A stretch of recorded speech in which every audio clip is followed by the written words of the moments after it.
Қунаклар әхлак дәресләрен карадылар, аннан татар әдәбияты дәресләренә таралдылар. Язучылар дәресләрне күзәтеп кенә калмады, үзләре дә балаларга белем тәрбия бирү процессында катнашты.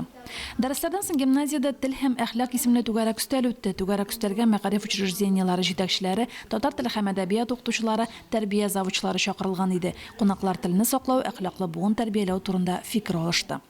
Әдәбият сәнгать көннәренә без һәр елны кайтабыз, ләкин алар һәрберсе үзенә күрә үзенчәлекле. Ниндидер проблемалы мәсьәләләрне уйлап чыгарып, һәм менә монысы быелгысы дин әһелләре белән берлектә узуы минем үземне икләтә, тынычландырды һәм киләчәккә өметләр баглатты. Без үзебез дә менә инде шактый өлкәнәйгән буын, без дин аркасында, мәдәният, сәнгать аркасында исән калган һәм теге телебезне шушы дәрәҗәдә бүгенге көнгә китереп җиткергән буын. Мөслим районында ул милли тәрбия, милли әхлак буенча мөхит барлыкка килгән. Һәм инде бу мөхит ниндидер бер зуррак әйбер белән берләшә. Ул мөслимнең матурлыгы, мөслимнең матурайту. Матурлык һәр вакыт ул кешеләрнең күңеленә уңай якка, позитив якка алып бара. Менә шу позитивлык мөслимдә бик көчле. Язучы Рифа Рахман балаларның туган телне яратуында һәм әхлаклы булуында укытучының роле зур булуын искәртте. Язучы Фуат Садриев яхшылыкның яхшылык белән, мәхәббәтнең мәхәббәт белән генә тәрбияләнүен ассызыклады һәм укытучыларны балаларны яратырга чакырды. Рус укытучылары, ата-аналары һәр вакыт инглизчәне, русчаны катлауландырып укытыгыз әле дип сорый. Нишләп безнең халыкка баласының азрак белүе кирәк, башка халыкларга баласының күбрәк белүе кирәк. Хәтта укытучыларга да. Минем бу сорау бик борчый. Шушында утырган бүтән шагыйрьләр без традицион дәреслектәрдә үстек. Белдек бит телне. Яхшылык белән тәрбияләнә. Мәхәббәт белән тәрбияләнә. Вижданлылык белән тәрбияләнә. Бала шуларны күреп үсәргә тиеш. Без бүген бүтән җәмгыятьне тәрбиялый алмыйбыз, ләкин мәктәптә шушы атмосфера булырга тиеш. Атмосфера тәрбияли.